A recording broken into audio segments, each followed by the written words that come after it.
I guess I didn't find the support. I took the decision to have the abortion, and because I was a minor, I needed adults, permission. So I don't remember exactly how that happened. I just remember uh, that happened, and that was a really sad day. Nothing came out good. Like we were drinking and not doing nothing for life, just doing bad things, and I ended up pregnant again. This time I decided to have my baby, and at 17 I was a mom. Now I'm single, so you think I'll be settled and start doing things right, but no, I became wild, just partying all the time. But you get to a point that you get tired. Mhm. You get tired. I was tired. I was like, I think I need to start coming to God. I felt God calling me. He said something that changed my life. He starts saying that you're running from God, and you know that you want to change, but you can't. Come as you are. Come as you are, and let God work. And she left a note, saying that she loved us, that we were great parents, but she couldn't handle her anxiety anymore. That she felt so sick all the time, and she tried everything, but she couldn't, and that she was just tired of it. And she said at the end, "I just want to hug God." Hello, my name is Chantal and welcome to Grace Uncovered, where we share powerful personal testimonies that glorify God and inspire your work.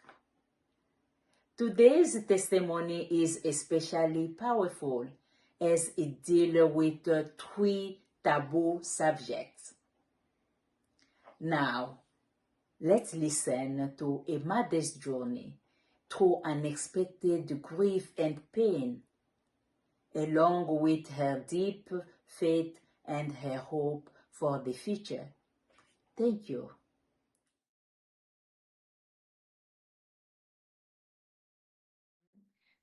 I am Salvadorian from the small country of El Salvador. This is in Central America. That's where I'm from. I was born in New York, though. But I was raised in El Salvador. When I was little, my parents moved back to El Salvador, and I ended up going to school there. Spanish became my first language, and I grew up in a Christian household, I guess. My mom left my dad when I was around 5 years old.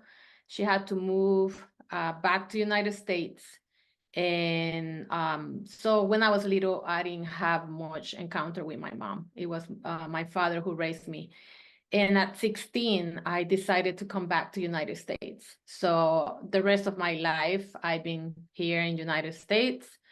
I was part of my teenage years. I live in Atlanta, Georgia, and then we kept moving to different states when my husband started his ministry and went to study to be a pastor.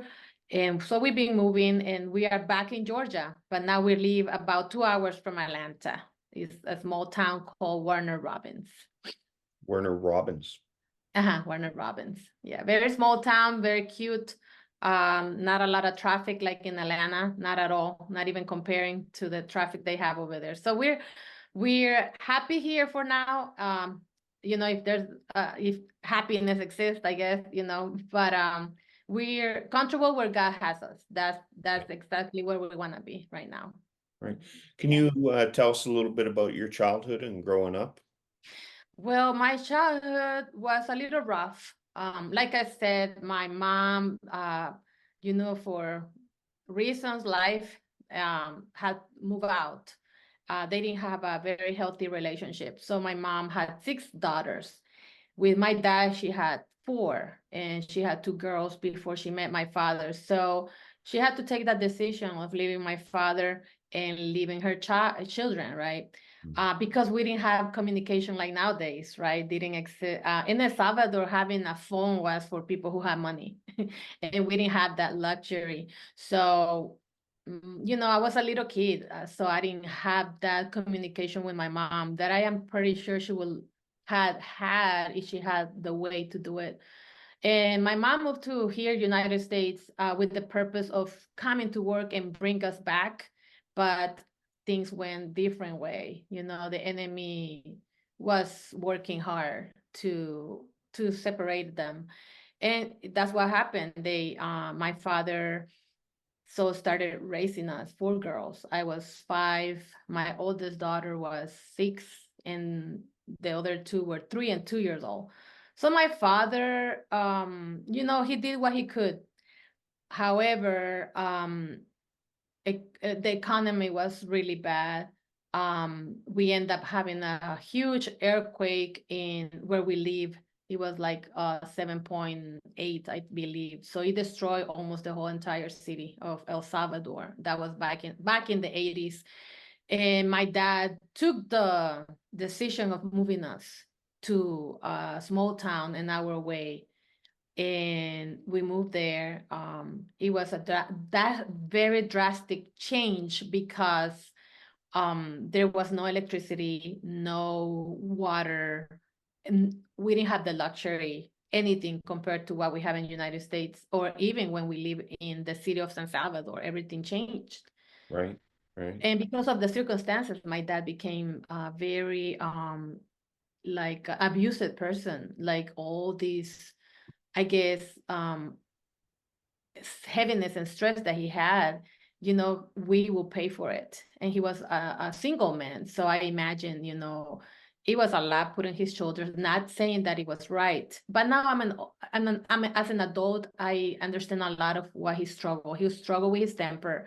And sadly, I paid the consequences. He became very abusive, not just verbally, but also abusive physically. He will hit me a lot, a lot. So it became a point that I was very scared of my father.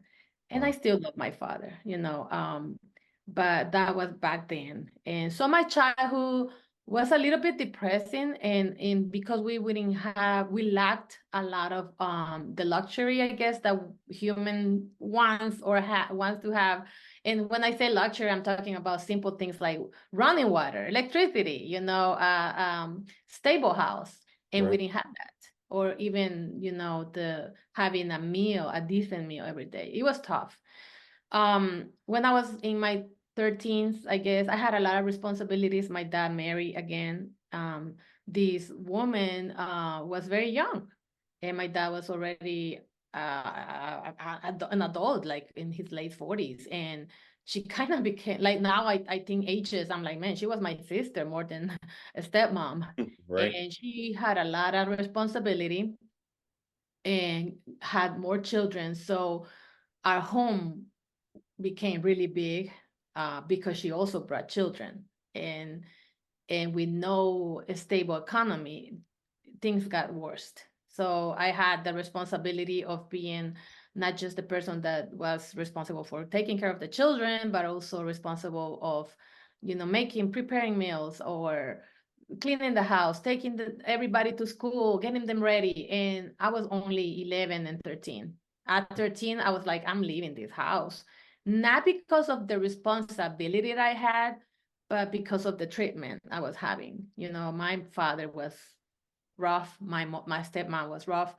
And that's when I decided to come back to the United States. So that's At how 13 years old. I started making my plans. But Okay. at 16, that's when finally somehow my mom was able to come see us. And I told my mom, I want to move with you. And she made the arrangements.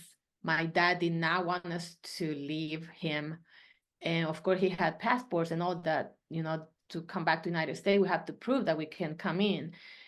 And it was a process. So by miracle, my dad accepted and said, okay, just 2 of you can go. And I was one of them, and my older sister. And that's how we end up coming back to United States. I see. Sister, I want to understand your dad character when he was abusing you physically, Mhm. it was a form of discipline for him, or you think it was just a character he got, he thought it was okay? It was both. I think it was part of discipline. He thought that was the way, to Okay. do things, but it got to a point that got out of his hands. Okay. The abuse became so frequently, Yeah. and it became like a everyday thing for no reason. Sometimes, I'd be like Mhm. so scared to see him, and I'd be like, oh, now what I did wrong, and anything will, fire him Mhm. up and be so mad that he will find a reason why we should be punished. Mhm. So at 16, you moved back to United States with your mom? What state Yes. did you move to? So we moved to Georgia, Atlanta. My mom lived in Atlanta. I moved with my mom, and but I didn't have a relationship with my mother. Sadly, my mom didn't know either how to communicate with me, I guess, and I became very rebellious from coming to a Christian environment because my dad was a Christian. Hmm. He even put us in Christian school. I mean, we didn't have money to eat, but we were going to school. We owe money all the time, but my dad would make sure that we will be in a Adventist school, and it helped me a lot. I am grateful for that sacrifice he did, because it at the long run, it helped me with my Christian Excuse, walk. excuse me, when he put you to Christian school, it was only Christian school or you were attending church? And we were attending church too. Yes, with Okay. him. Yeah, because he was an active member. Okay. He had his faults, but he was always making sure that we were going to church, that we were in school, and every day we would have worship at home. Sometimes worship were not the way I wanted to, because he'd be mad. See, I come from a musical family. My dad sings, like not for like popular or anything like that, but he has a beautiful voice. When he was young, he'll sing a lot, in churches, and so he will make us sing, right, in our worship service, and he will try to make us harmonize. That's when you do different voices, right? And it didn't work. We were little. Right. He'd be so mad. And Yeah. in Looking, the service, be like, do it right, and we're like, oh. yeah, looking back today, you're a Christian. Do you think at that time you said he was a Christian? Did he have a personal relationship with Jesus, or it was just going to church? And that's now that I think about, right, how many times do we just just get up from praying, and then the enemy will come and do something, and you like, right, explode or do something that you didn't plan to do it. Yeah. I don't think my dad was planning to hit us. I think that he, unfortunately, the devil was working hard, and maybe he didn't submit. I don't know. It was a struggle for him. But I believe that he honestly wanted to serve God. It was just that the enemy was working hard, and if you feed, I guess, that part of you more than being with God, that's gonna win. Right. And Okay. I will remember my dad having his time with God. I remember seeing my dad having his devotionals. He Mhm. will go under a tree, and I will see him reading his Bible and having his special time. But later on, he'll be like doing his thing. So I Wow. guess it's the human struggle. Yeah. Right. Yeah. Mhm. I relate to that. So now you're living with your mom. You're Mhm. 16 years old and you're Mhm. starting to rebel. You don't really have a great relationship with her. Mhm. She doesn't communicate well with you, and you're living also with your sister, correct? Uh-huh. Yes, Now, this is my sister. how many sisters do you have? I have six uh, from my dad's side, and my Right. mom and my father have four. So I have six Right. sisters. Mhm. Okay, but you're back in the United States with one sister? One, actually two, by my oldest sister had, that's from my mom's side, had already come to United States, and she was already living on her own life. So with my sister that I grew up, I came with my oldest sister. We So are how were only a those year teen apart. Sorry, Um, how were those teen years for you? those teen years were bad. I make a lot of bad decisions. Um, and it started, in school. We would go to church, but my mom was not a Seventh-day Adventist. She grew up Catholic. But she didn't have no religious background, I guess. She didn't really care about going to church, or didn't push us to have a relationship with God, because she never grew up like that, or didn't know. My mom is a wonderful woman, a decent woman, never got married again because she decided to be a single mom. But because we didn't have that push of having our relationship with Christ, the enemy used other people to feed that, like in school, we end up going to a non-Christian school, a public school, and it was a really bad high school. This was high school years now. And I started hanging out with wrong people. We had a lot of gang members in that school. uh, and it was funny because we would go to church. My mom would drop us off, but we didn't have any friends at church. And one of the reasons I believe now is because we didn't speak English. And youth, it was a Hispanic church, but the youth speak English. That's how it is. The culture changes. And not a lot of people wanted to speak Spanish. So we didn't really click. Now you look different. You're coming from other country. You look different. You talk different. You act different. So it was like a culture differences, even though it was same Hispanics. But it was funny though, because in school we will hang out with the Hispanics culture, but they did speak English and they did speak Spanish, and it was weird because that they accept us. Right. But I think it was the enemy behind though, because it was this gang culture where you feel like a family. Now you don't know where to click, so we click there. And in the games, you learn bad things. You don't learn nothing good. The games, we started going to parties, skipping school. And now we are doing what they call skipping parties, where you, instead of going to school, you are going to parties when your parents are working, and when you just drink, smoke, and you learn a lot of bad things there. Very soon in those young years, I met this guy, and I think that's part of my testimony if you guys heard it. And we started a relationship, but unfortunately, he wanted more than a relationship. And in few months after, having this relationship, I ended up pregnant. I was only 16 years old. And my mom found out, and she almost fainted. She was Wow. like, yeah, she was like, you're too So young you're to have pregnant at 16 years old? Wow. That was a year after I came back from El Salvador. So I came back at 15, not at 16. And so I'm pregnant. I remember feeling like that's it, my life is over. But I never in my mind thought about, okay, I don't want this baby. I thought, okay, I'm gonna be a mom, right?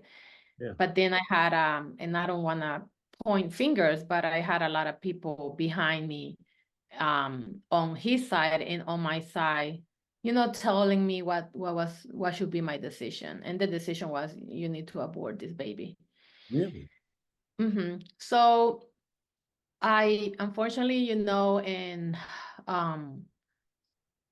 I guess I didn't find the support. I took the decision to have the abortion, And because I was a minor, I needed adults, permission. So I don't remember exactly how that happened. I just remember that happened. And that was a really sad day. I think that's when a lot of my mindset changed. When you're young and you don't really know where you're going, I guess in my case, I took the easiest way, right? And after that, I end up the relationship, of course, with this guy, but I started being so rebellious. I started drinking. I started smoking weed. I learned how to smoke, and I was only 16. Right, right. So in the games, I met this gang member, and we started a relationship. My mom did not like him, and I became really, like I said, rebellious to the point that my mom had to put me to a juvenile for a couple of weeks because she didn't know how to handle me. When I get out of juvenile, Your mom were you? put you in juvenile detention or Yeah. juvenile jail? Yes, because she couldn't control me, and I was out of control. And we had a fight. So she called the police, and basically she said that I had hit her. And in my mind, that was never my intention. I was just trying to protect myself, and in that craziness, um, I don't know. She basically said that I pushed her, that I hit her, but not saying that my mom was lying, but I didn't do that with that intention, I guess. I don't know. I And understand. yeah, so my mom put me to juvenile. I was a bad kid. Now, did that work? No, it didn't. I got out of there feeling hate towards my mom, um, towards the whole world. I hated everybody. Mhm. And I started this relationship with a gang member. Wow. We continued the relationship, and my mom gave me the option. Okay, you either stabilize your life or you're out of this house. Right. I'm 17 now, so I took the choice of leaving, Oh, thinking that she was gonna come back and ask me to come back home. That never happened. So I ended up staying with this guy. And of course, I mean, nothing came out good. Like, we were drinking and not doing nothing for life, just doing bad things. And I ended up pregnant again. This time I decided to have my baby, and at 17, I was a mom. I didn't have nothing. I didn't have nothing to give to my child. He wasn't a good role model, I guess, in the fact that he didn't care and he didn't do nothing to to give something to this baby. So I ended up being a single mom. I did everything I could to survive. It was bad because for 6 months I didn't have a place to go. So I was from home to home asking people to give me a place to live with a newborn. oh, wow. And yeah, I didn't work. So I don't know how I survived, to tell you the truth. Now, I mean, I see God was taking care of me because I don't remember having money to buy diapers. I don't remember having money to pay a place to stay. So for 6 months this happened. Finally, I find a job, I got stable, and this guy is back in my life. And I got pregnant again. So, and that's part of the testimony that I gave. So I got pregnant, and now I'm like, my baby is only 8 months, and I'm like, I can't have this baby. So I took the decision to have another abortion, unfortunately, and that's something I regret my whole life. But I was only 17. I wasn't thinking right. I didn't see any other way. I was alone. So no help. So I did that. I'm sorry. And after that, you question yourself, right? Where are you going? What you're doing? And I didn't find a purpose in my life. It was bad. It was bad.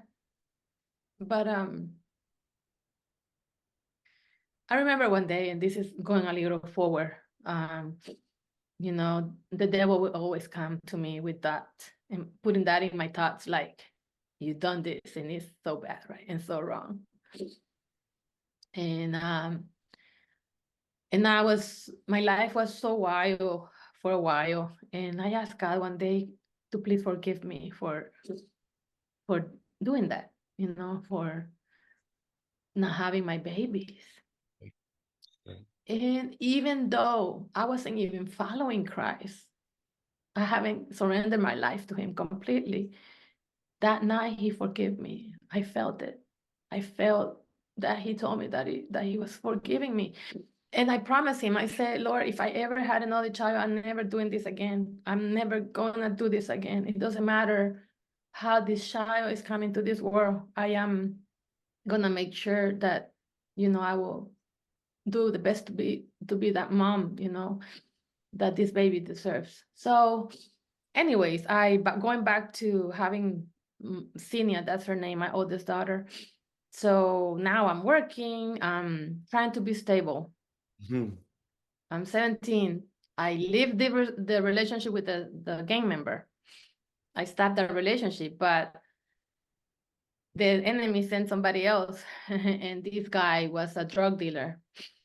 I have I see that he's providing, you know, he's brainwashing me, you know, that everything is gonna be perfect. And I fall again, you know, into that trap. Now my life starts going more fast, like I'm going towards, I don't know where, to the bridge, I guess. It was bad. It was like I started doing more drugs, different type of drugs. I was partying all the time. However, you know, I was stable, I guess, economy stable, because I worked and I make sure that my daughter had everything that she needed, but I was so unstable mentally. You know, I was not there. And I stayed with this relationship for about 8 years, I think.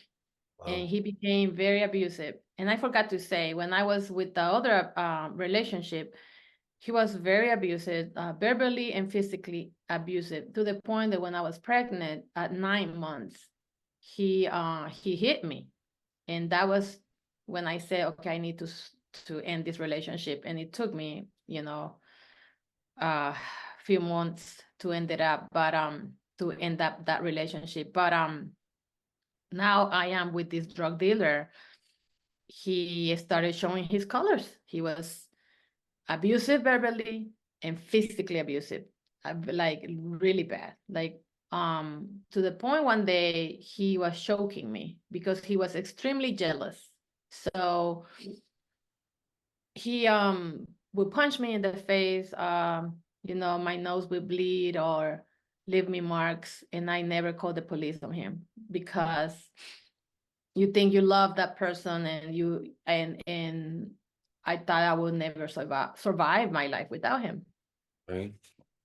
And so somehow, because he was so into the like selling drugs and all that, you know, the FBI was looking for him. Thank God he ended up, you know, in jail. They put him in prison, and he had to serve for a lot of years. And but before that, you know, our relationship was so bad because of the treatment he gave me, and you know, he was no good. So I decided, you know, I told God, help me end this relationship, and that's how he like took me out of that relationship. Right. So now I'm by myself. I'm by myself. I'm working. I'm stable. I'm more mature, I guess. I have learned how to survive by myself. I thought I was surviving by myself, and now I see that in everything God was behind me, you know, taking care of me. But now I'm single, so you think I'll be settled and start doing things right. But no, I became wild, just partying all the time. But you get to a point that you get tired. Mhm. You get tired. I was tired. I was like, I think I need to start coming to God. I felt God calling me in that time. I started feeling the Holy Spirit like calling me so hard that it was beautiful though, because I didn't understood back then that God was calling me, but it was God calling me, telling me that I needed to change my life. However, I wanted to change my life on my own without Christ. This is what I wanted to do. I wanted to stop smoking, stop drinking, stop partying, or Right. stop doing bad things. But I didn't want God in my life. I wanted to do it on my own. I wanted to be a good person, on my own. And I remember one day coming from, just partying one night. I got on my knees and I asked God, can you please change my life? I don't know how to do this, and I give you permission. And I was drunk, but I was sincere. Right. So time passed. I went to a concert with a friend, and well, backing up a little bit, I started going back to church. Going back to church. And I will get there really late. Sometimes, when the sermon was almost over, I didn't have clothes, so I didn't, people look different than you. And not everybody's loving. Not everybody will accept you the way you go. So sometimes I will feel rejected, and I will have people looking at me. So I will start going to different churches. When I didn't see that the church was so loving, I was like, okay, let me go to another church. And I would do that. So finally, I found this church that were so loving, and people will hug me all the time, and I didn't want them to hug me because I was smelled like alcohol. And I'd be like, oh, if they only knew that I haven't even slept and I was in a club last night, and people started accepting me. So I started going to church a lot, but it was tough because I was clubbing, I was drinking. So sometimes I would have really bad hangovers, and I'd be like, I can't go to church. And the enemy will do anything he could, to stop me from going to church. But one lady one time came to me and said, hey, I invite you to eat. And now I'm very I'm not sometimes I'm not too social, and I'm changing that. Like God is changing that, because now I have to be social even if I don't want to. But back then I was like, oh, I don't want nobody talking to me. And she came and invited me to eat. So I went to her house with my daughter and my sisters, who will go to church too. We will call each other, hey, let's go to church. And that way, we encourage each other to go, because everybody was gone. Nobody will go to church. And so we went to eat with this lady. I saw this gentleman, this guy there, right? And we started talking. But that was it. We didn't change telephones or anything. We just say hi and bye. So going back to the concert, I go to this concert. It's packed. It's a lot of people, because this concert is, this famous guy is singing. And I go to the bar. The bar is huge. It has like 20 bartenders there. And I see this guy, and I was like, okay, I remember this guy. And it was the guy who was in this lady's house, her son. And somehow I remember his name. I'm really bad at names. So I remember his name, and I started yelling at him, right? His name. His name is Edward. And I was like, Edward, give me a drink. So he looked at me, and it's not like you making a line, waiting for the next person. It's like, hey, you get your drink however you can, right? So he come and give me the drink, doesn't charge me. And I'm like, are you sure? And he's like, yeah. So I come back second round, third round, and we interchange phone numbers. So we started going out. And sometimes he will go to church just to see me. And we would at night make plans and be like, hey, let's go to this place tonight. And we started hanging out. We started a relationship. And in that relationship, I became pregnant. And I was like, oh my goodness, I don't even know this guy that well. I'm like, I'm pregnant. What am I gonna do? And I tell him he's really happy, but time passed and I don't see him taking responsibility. Right. So I was like, okay, I don't survive from hugs. I need, you need to become more responsible. But he didn't. So I was like, I guess I'm gonna be a single mom for another child. And I remember my promise to God. And I say, I'm having this child, no matter how, I'm gonna have it. So he didn't leave me alone though. He was like, nope, I'm gonna be involved in this relationship, in this child life. And we started the relationship, but he was a little crazy. And now my mindset started changing a little bit. I need to be more responsible. I need to be a mom. I need to stop doing this lifestyle. I cannot bring another child and messed up her life.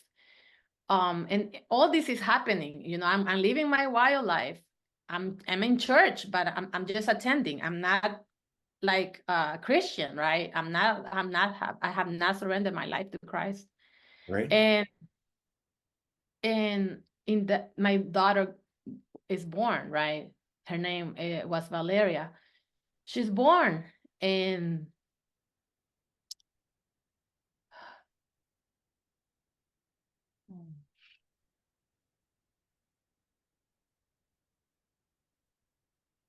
so now we are, trying to be parents, but both of us are like out there. And my boyfriend now, he grew up Christian too, but we both have the same background, and we both trying to change our life, but we can't. But I was more interested in coming to Christ than him. He didn't care. So when my daughter was born, my oldest daughter, now she's like around 9 years old, Xinia, and I start seeing that she's very spiritual and that she is looking for God only at 9 years old. Wow. One day we go to this evangelistic series, and she decides right there that she wants to give her life to Christ. At 9 years old. At 9. And when, they make the call, who wants to give their life, get up, she got up. And the enemy used me. I grabbed my daughter and I said, you're not giving your life to Christ. And I set her down. I was like, you're not giving your life to Christ. This is responsibility, big responsibility. You don't know what you're doing. The enemy using me. And my mother-in-law, who was the lady who invited me to eat, Edward's mom, was there. Actually, she is the one that invited us to those evangelistic series. And she told me, you have no right to tell her what to do. This is something between her and God. You can't tell her what to do. And she grabbed her hand and took it up front. And I was so mad at her. But then God was rebuking me, like, why are you mad? You're running away from me, but you cannot if your daughter wants to give her life to me, let her do it. And I was like, Lord, I know you are after me. I know you're doing this because you're after me, but I'm not ready. And my excuse will be, I need to stop everything before I come to you. I need to stop drinking. I need to stop partying. I like music. I like dancing. I like wildlife. I like the wildlife. I can't. And that's the biggest lie that the enemy puts in somebody's mind, because you can't change on your own. This is something Christ does for you, and that you surrender your life and Christ will do it little by little. This is what God has shown me in my life. And anyways, the day comes, my daughter gets baptized. Now she's serving God. She's so excited, and she got the music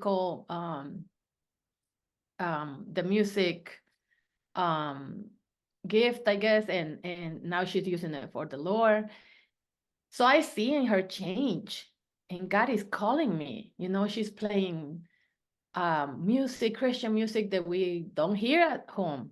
and the music's so beautiful, and I'm starting hearing and remembering my childhood years where my dad would put music, and now it's in my mind, and I'm like, that's so beautiful, and you start feeling God's peace in you, and you now I want that. I want that in my life, and I'm like, Lord, help me. And remember, I have give this prayer back a few years ago when I Right, was when you were drunk, but sincere, sincere. right? And now I'm praying to God and saying, Lord, I give you my life. I just don't know how.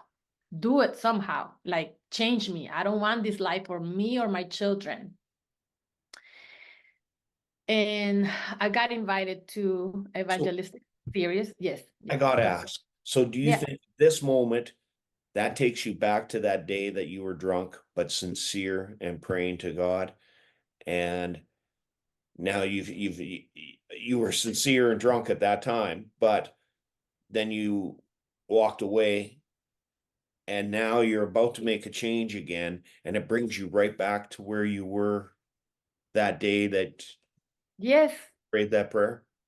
Yeah, and I don't remember if I remember that exact that day that happened, but now I remember it. You know, now I think about my life and I see every moment that that God was calling me, because there were times that I would go to a club and I would be about to enter a club and I will hear the Holy Spirit telling me, "Don't go in there.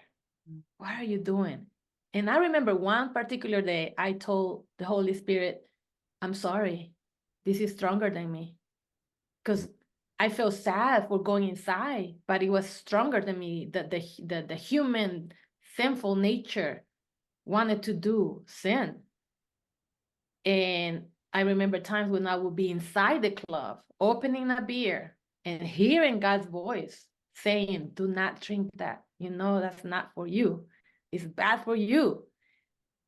And I apologize sometimes, say, or there was times where I'd be mad and say, oh, please leave me alone and take the sip.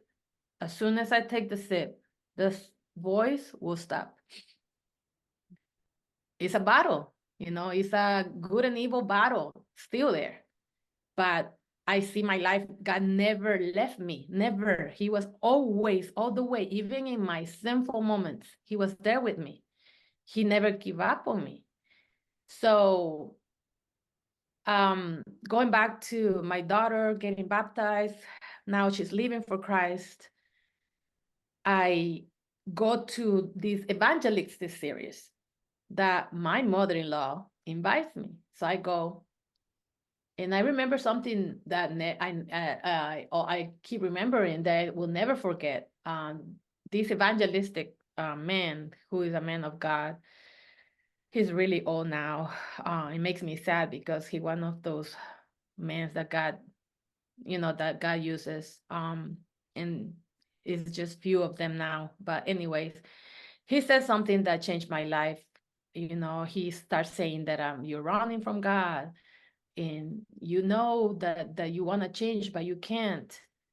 Come as you are. Come as you are, and let God work.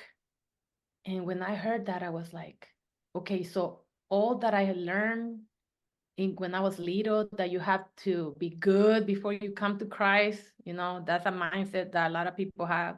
You have to be good before you give your life to Christ. That's not God, what God is telling me right now. He's telling me, come as you are, and I will do the work. And I was like, okay, if you do that, I won't promise anything, because I've been promising and promising, and I always fail.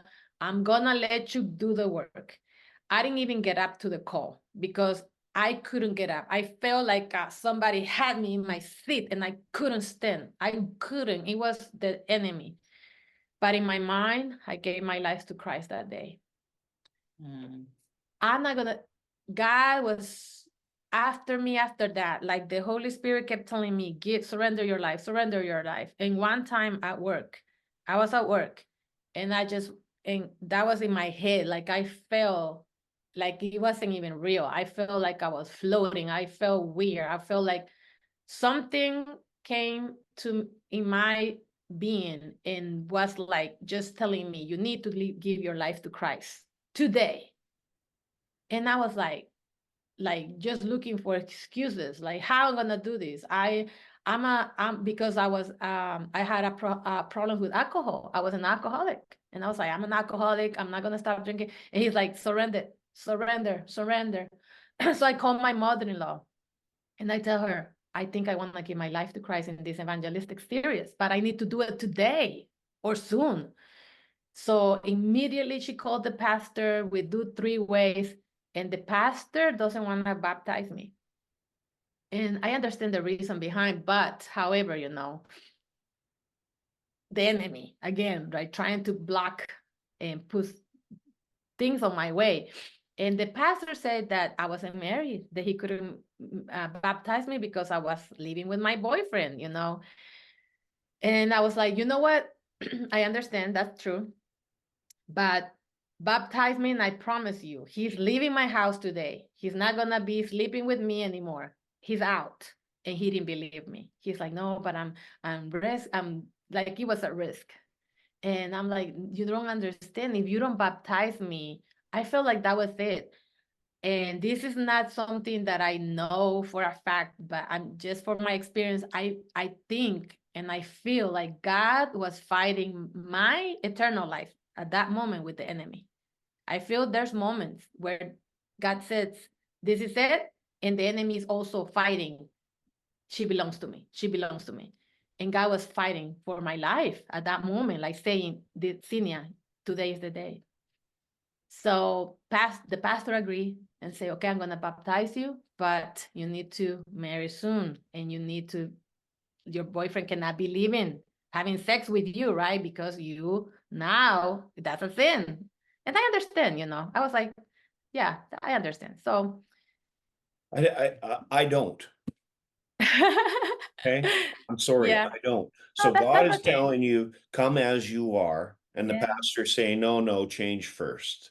Yeah. Yeah. And I understand, I think there's things that are more obvious, I guess, that I don't know. I don't even know how to explain it, but it was kind of good though. It was kind of good, the fact that my husband also needed to see that I was serious about it. Right, right. Otherwise, I maybe I would he would have thought that I was playing, and he needed to see my commitment with God, and God takes away stuff that are like, he worked with us. There's stuff that he says, okay, that's it, like this is obvious. And in my life, I'm talking about my experience, like that, for example, you need to be married soon. Like, don't play with this. But with the alcohol, that took me 2 years. Oh, wow.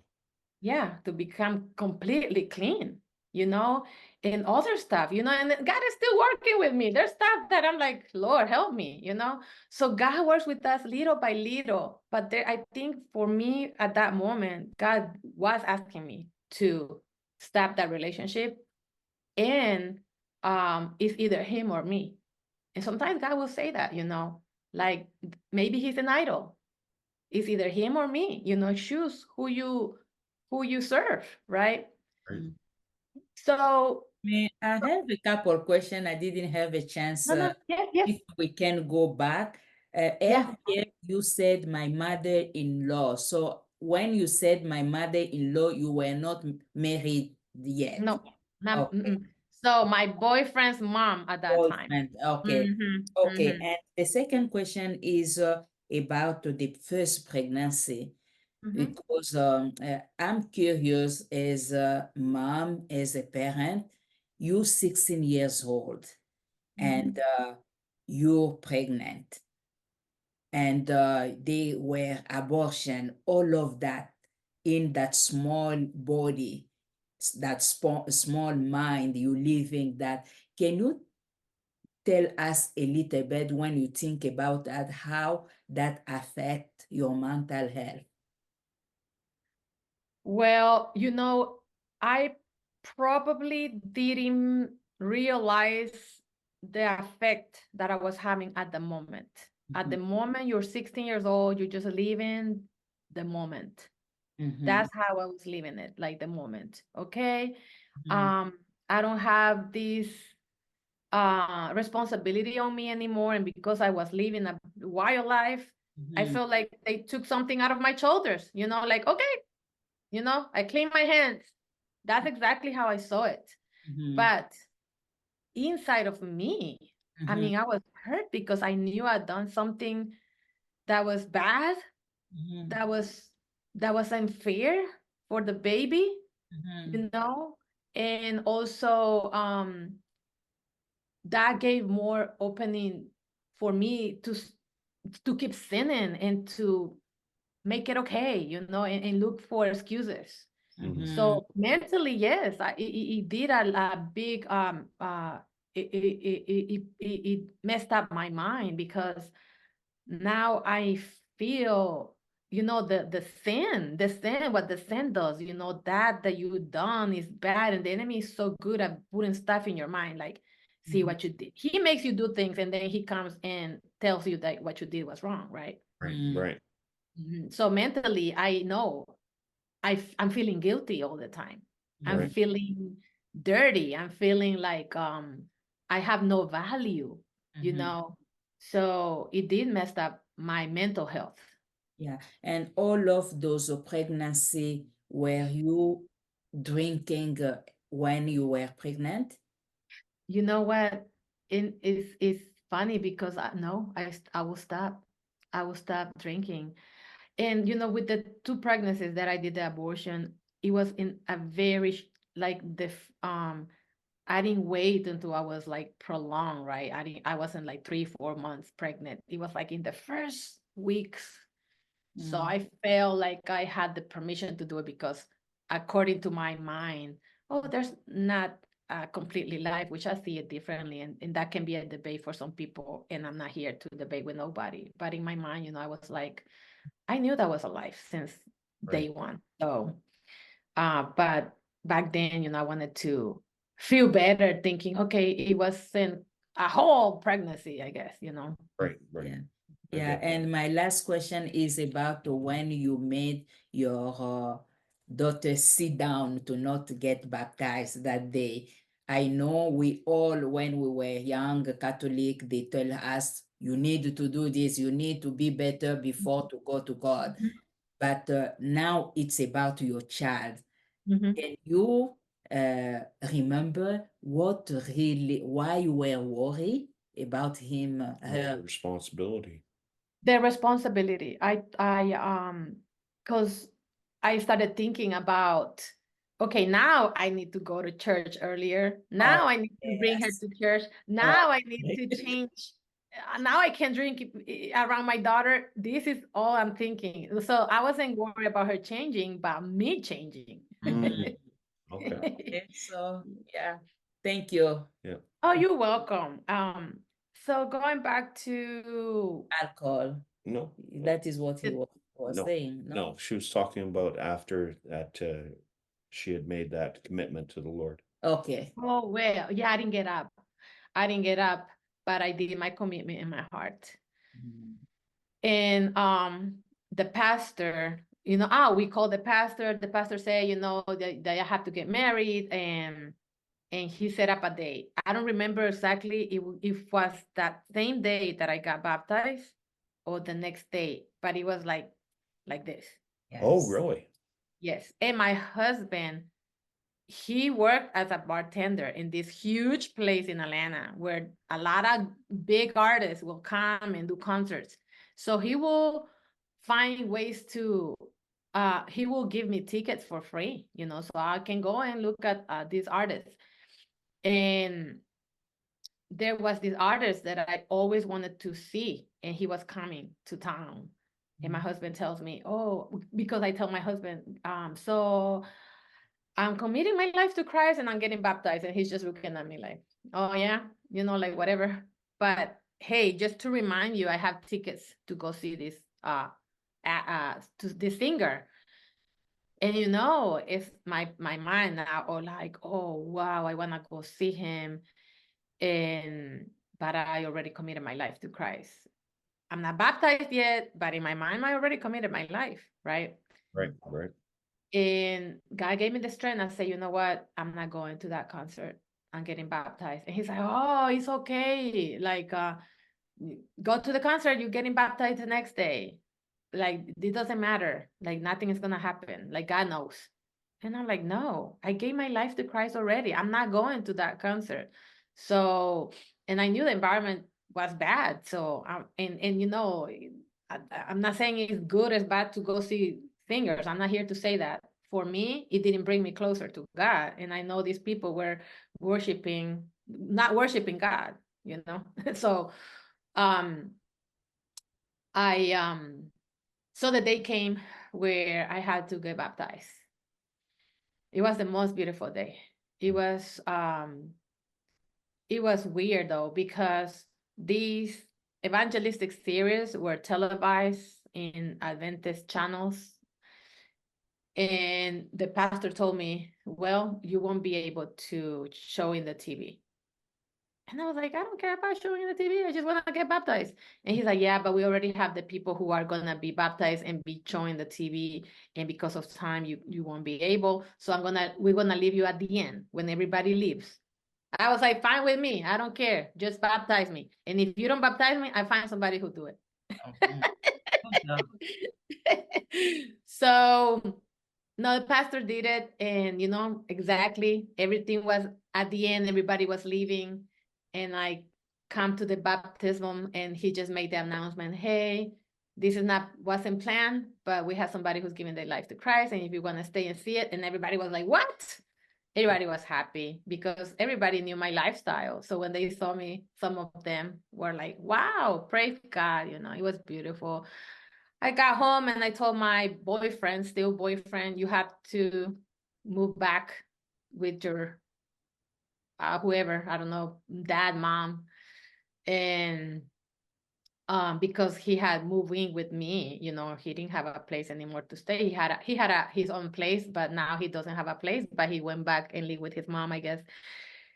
And few weeks after that, we got married.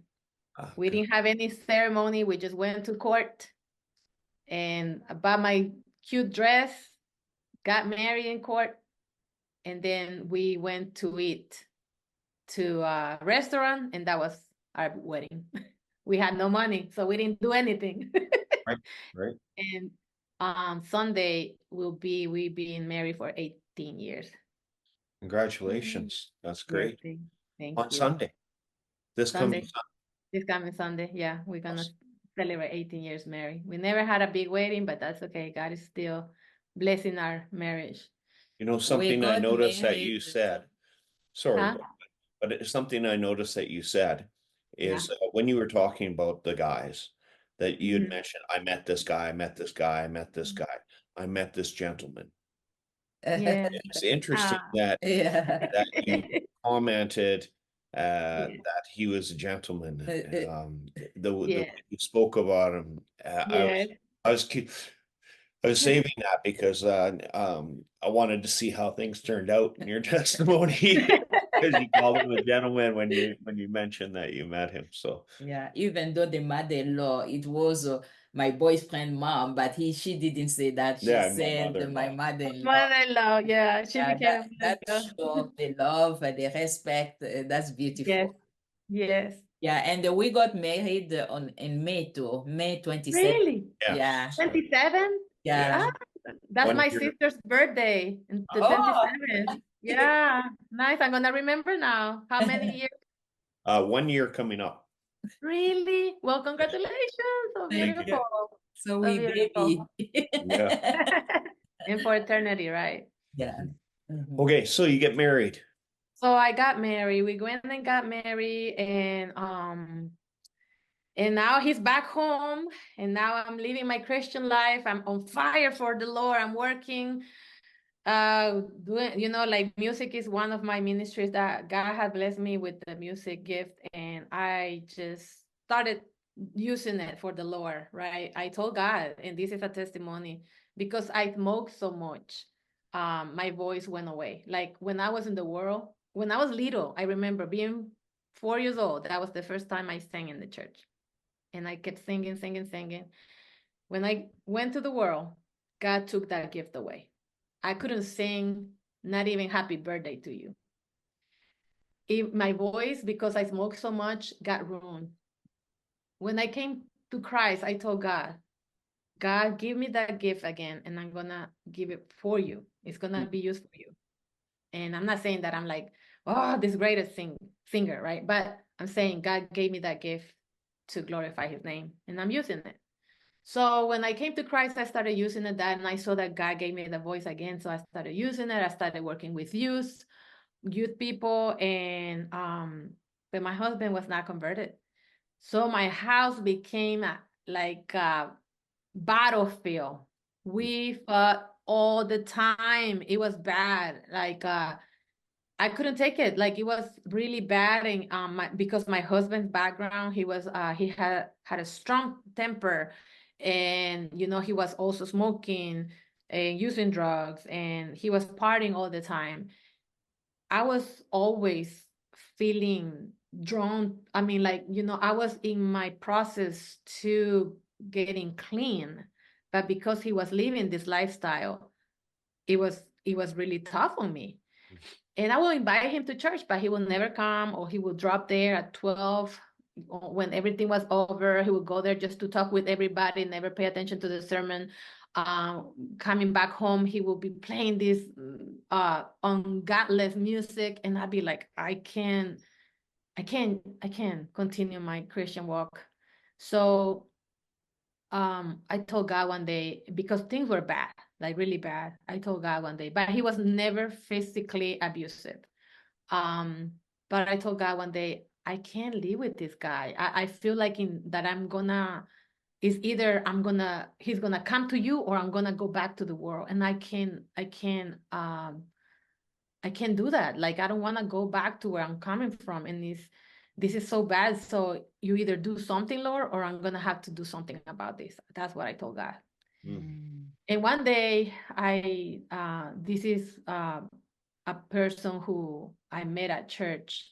He came to me one day and he said, and it's funny because when I got baptized, I remember he came to me and he said, if you ever need anything, I'm here to help you.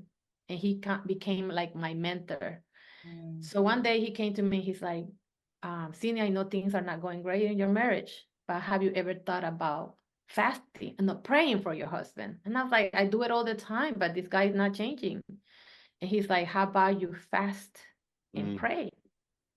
And then he reminded me that verse, when that this only comes out with fasting and praying. Right.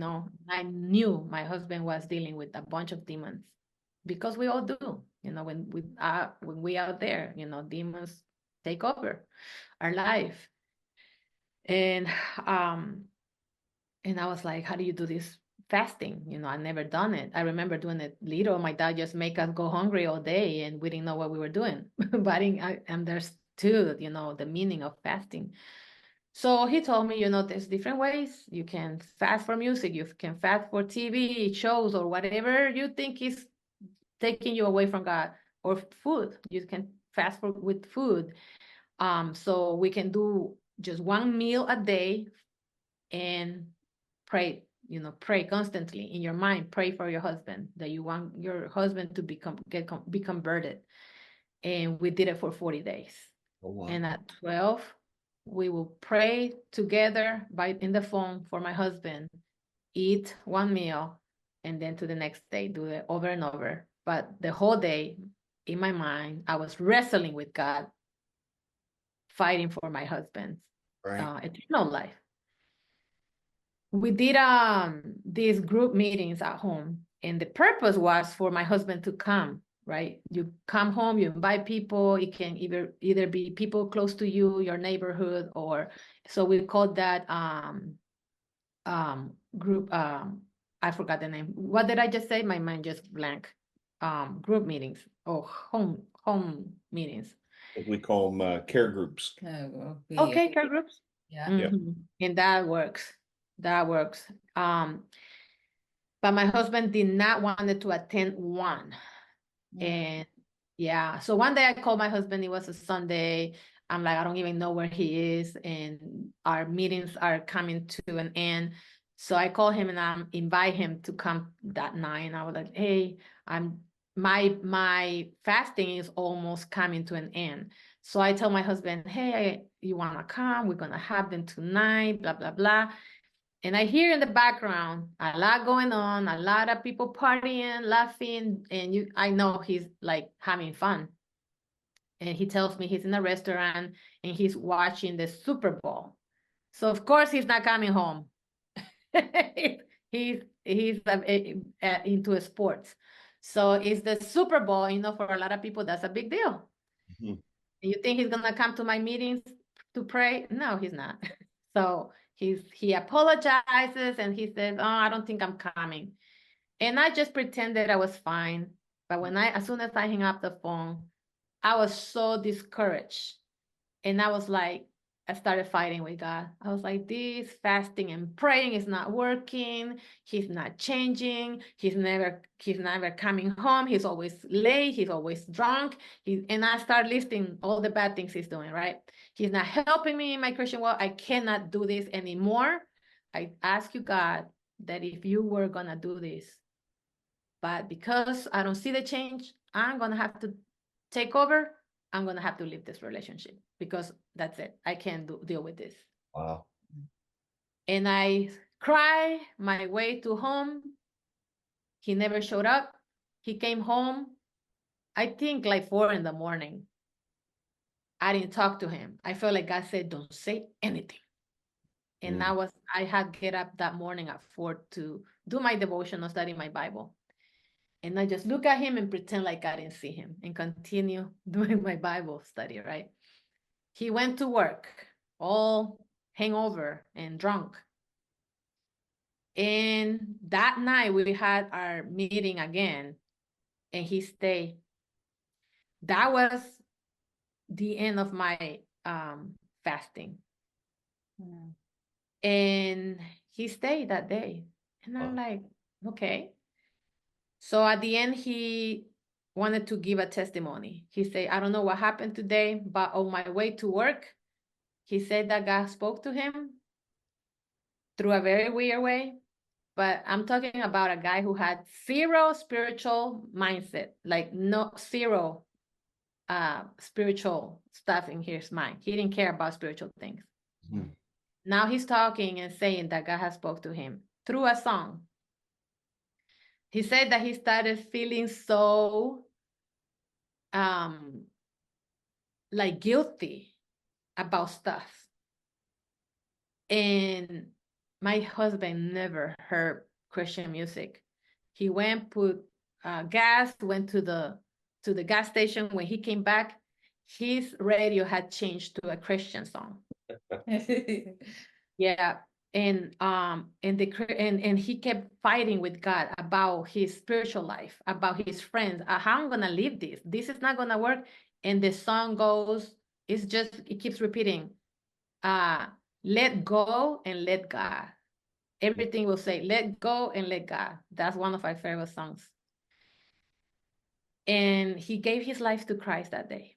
He said he parked in the car. He was late to work, but he didn't care. He right there prayed and say, Lord, help me. So he gave his testimony. Everybody, his mom, a guy who became his mentor was there. This guy who were doing the fasting with me. He's the one that was doing the preaching in my house. Everybody's rejoicing except me. Yeah. Because I'm always doubting. I'm like that. And I'm like, this is fake. This is not real. This is not happening. He's just trying to make me happy because he knows I'm mad because he came late. And everybody's worshiping, rejoicing and thanking God. So the next day, the Sabbath, Saturday morning, we all going to church and I see him getting ready with his Bible. And I'm like, what in the world is happening? This is not real. This is not real. And I see him there and I don't know why I'm feeling mad. I'm like, this is fake. He's not real because I have determined that I'm going to leave him, right? In my head, I haven't told him anything. He doesn't know about my fasting. He doesn't know I'm planning to leave him. He doesn't know anything. And now I see that he's with his Bible in church in the morning. and then time goes and he start working with youth. And I'm like, what is this guy doing? Like, what is going on? And then God reminded me, didn't you ask for this?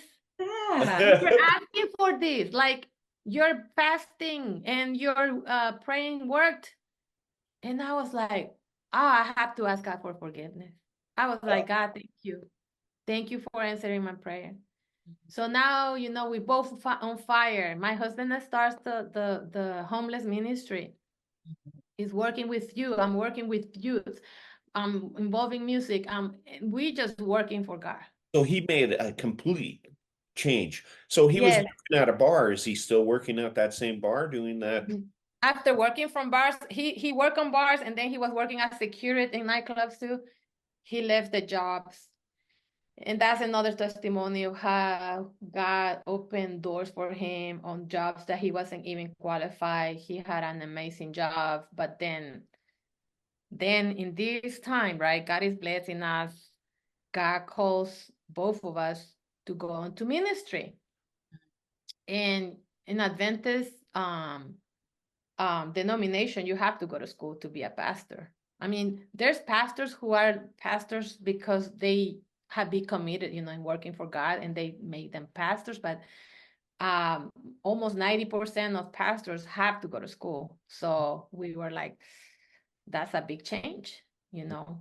How are we gonna survive in school, you know, because we had to move to another state, to Tennessee. And I had already bought a house, and of course I was making payments, right? But I'm like, okay, I guess we're gonna leave the house. I mean, we're gonna sell it. What are we gonna do? And we had a lot of the stuff, you know. And we're like, we're gonna move. My husband applied to school. They refused him because his GPA was 1 point something. He was really bad. I mean, in school, he didn't care. And the second time, somehow by miracle, he got accepted. By miracle, he got accepted. Did So you put that in prayer? huh? Did you put that in prayer? Oh yeah. Oh, no, now we know that everything is praying, right? We Yeah. know that you pray for everything. Yeah. Oh yeah, we did. And we even asked God to give us a sign, you know. Sometimes it's okay to ask God for signs. Yes. So we asked God that day, and nobody knew this, okay? In our church, every Saturday or Sabbath, they will bring a name out and they will pray for that family specifically. So they will have a bunch of names, bring a name and pray. So we ask God, if our name comes out today, because we started talking and we end up talking all the way through the morning. Mhm. And we did that like at 2 in the morning on a Saturday. If our name comes out, that's the fleet, I think they call it, that you're giving us an okay Fleece. to move to Tennessee. Fleece. Okay. Fleece. Yeah. That's the sign. And guess what? We went to church. And guess whose name came out? Yeah. Yes. The Really? Bryan family. That's I awesome. felt like in a cloud. Like when I heard my name, I couldn't believe it. It's those moments that you know God is like right there. Mhm. And now I'm like, Lord, we can't turn back. So I gave away almost half of my stuff. We took whatever we need. Everything. If I tell you every single thing that God did since that day is miracle after miracle. Even the place He said for us to go and move in, everything was perfect. And even in scenarios that didn't look good, we're like, it's okay. By faith, we're moving, and we move by faith without a job, without nothing. We just moved. And years pass. My husband, thank God, graduates. Even before he graduates, he gets an offer to move to New England area, to New Hampshire, as a assistant pastor. Then he's moved to a pastor to another bigger church, bigger church. And after 6 years of being in Vermont, New Hampshire, we prayed to come here because our family is in Georgia. Great. So we moved here to Georgia because God opened doors, and we come to this very small church. when I got there, not discouraged because I'm learning to trust God and know how he works. I see the church is dying, like few people, like only 2 young people. So my oldest daughter had already graduated from school, so now she's on her own. But I'm worried about Valeria, who is now 12 or 11. And I'm like, she needs friends. Lord, we have a lot of work to do here. We start working, we start working, we start working. The church, by God's grace, start growing. COVID shows up, right? Right. We never stopped worshiping. We had a family of Hispanics. This is an English church. So in the same English church, there's one family, Hispanic family. And we start our inviting Hispanics to our house to worship here one day a week. And then on Saturday, we will worship together with the English speaking. But now more families, 3 families started coming. So now we have a Hispanic group. We open a room we had there, we clean it up, and now you guys gonna worship here. And now we have the 2 groups, right? And my husband had another church. So basically now he has 3 churches. So in COVID, we are worshiping outside under trees. My husband is doing 3 services, so people are not together using masks,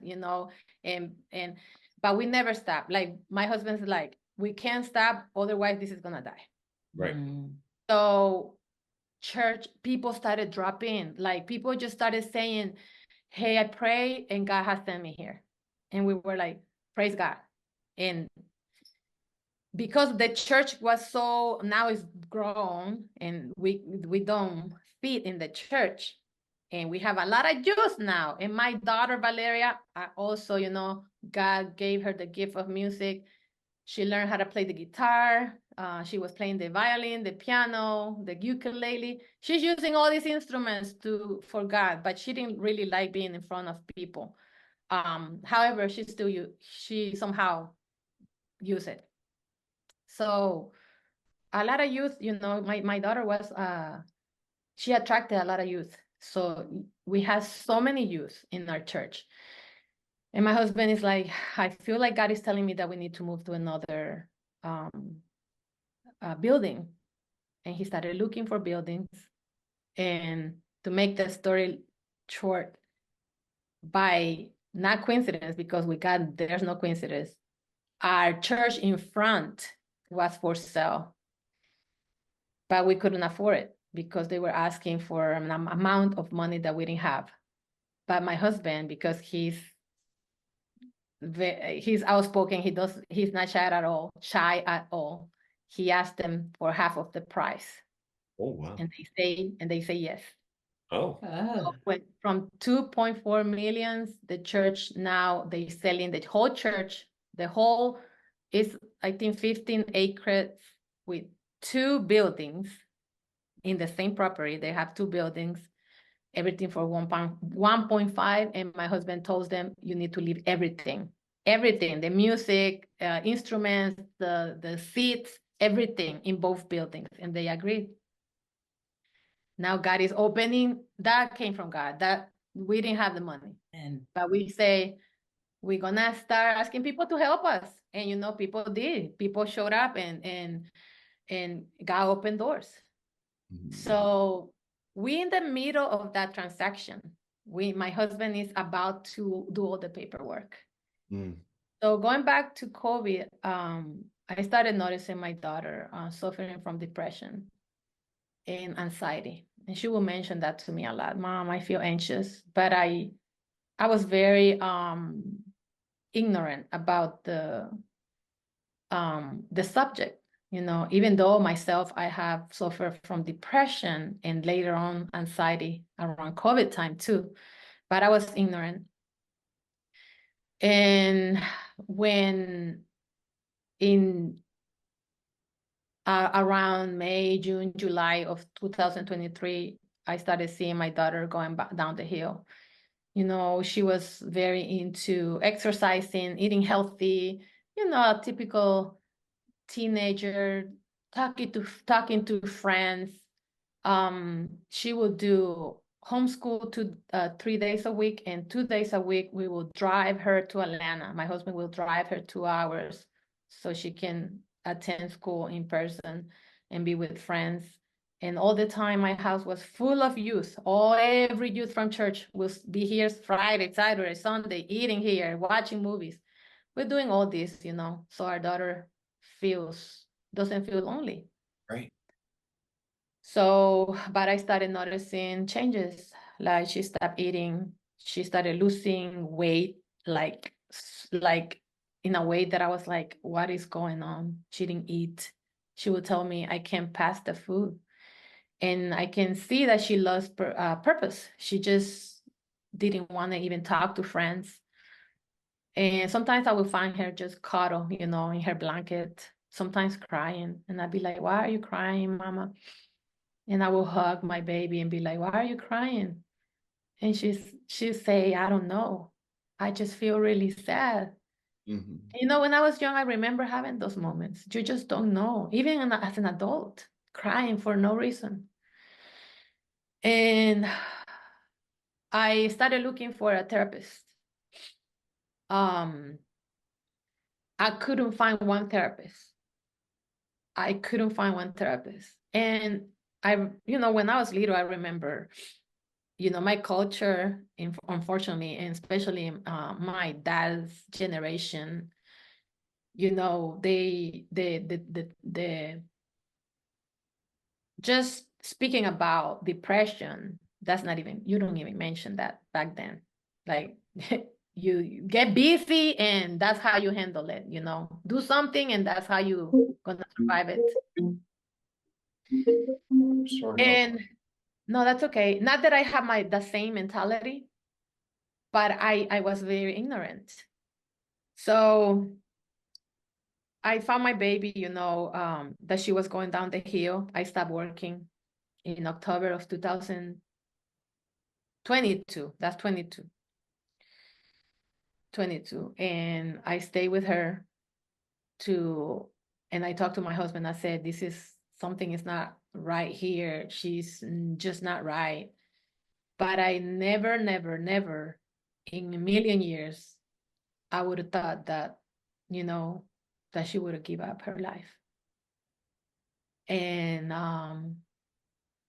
yeah, and one day she came from school and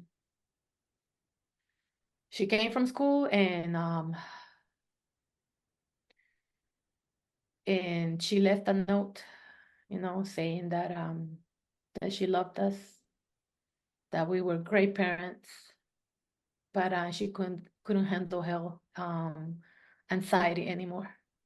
That she felt so sick all the time, and she tried everything, but she couldn't, and that she was just tired of it. And she said at the end, I just want to hug God. And and uh and just to be and stay strong. And she said, Jesus is coming soon. I will see you guys soon, very soon. That's how she ended. And that was January 17 last year, 2023. Oh. Mm. So it's been 15 months. She took her life. But when you are working for God,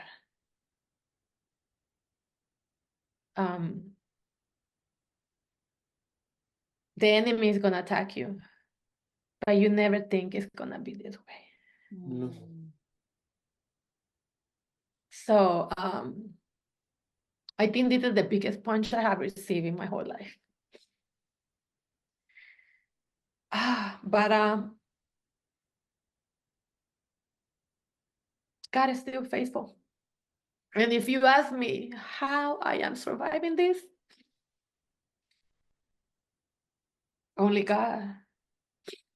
God alone. That's it. I don't think I can survive this without him.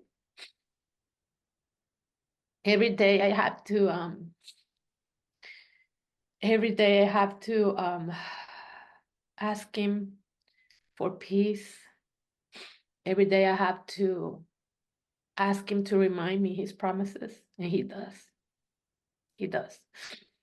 I remember the second day when Valeria died. The first night was like you're leaving hell. And I don't want to go in details how everything happened, but it was so demonic. And I couldn't find the presence of God in all this. I remember getting on my knees, looking for my daughter, and I was like, Lord, where are you? And it was night. So I looked into heaven and I saw the stars and I was like, really, Lord, is this happening to me? Like, tell me this is fake. Tell me this is not happening. And I kept asking God, wake me up, Lord, wake me up. And I couldn't hear him. I couldn't hear him. I pray God and I just said, God, you gave me and you taken away. Your name be glorified. And remember Job, right? And I said, I guess that's the reason why it's in the Bible. So I now can remember what happened to him and still know that God is still in control. And even though I didn't remember him, I didn't feel his presence. And to tell you the truth, what I felt was demonic presence. That day was like so evil. And I remember waking, not wanted to go to sleep because I was so afraid that I was gonna have to wake up to my reality. And I didn't want to go back to sleep.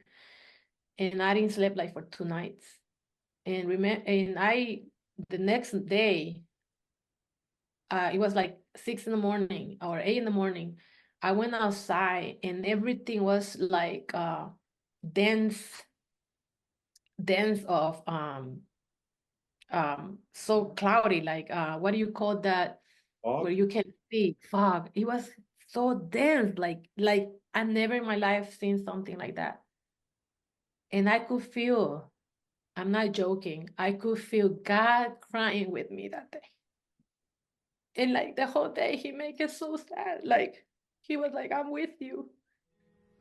Puedes confiar en el Señor, que te va a cuidar. Puedes confiar en el Señor, que te va a cuidar. Si el sol llega a oscurecer y no brilla más, igual confía en el Señor, porque te va a cuidar. I know it believes, I know the hope that it sees, I know that it gives its life for me. I know its voice and I know it from the dark and it sounds like a melody. And I need you, love, and I miss you, love, and I need you, love, and I miss you, love. Tell me, how did we let you go? How did we let you go? How did we let you go? How did we let you go? How did we let you go? How did we let you go? May your battles keep you near the cross, and may your troubles show that you need God, and may your battles end the way they should. Somewhere over the rainbow, way up high, and the dreams that you dream of once in a lullaby.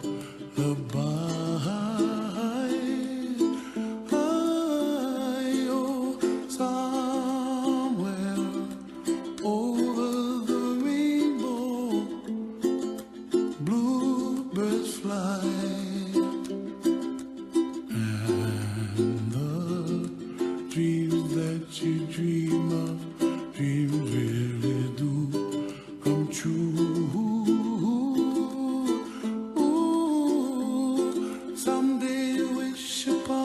star.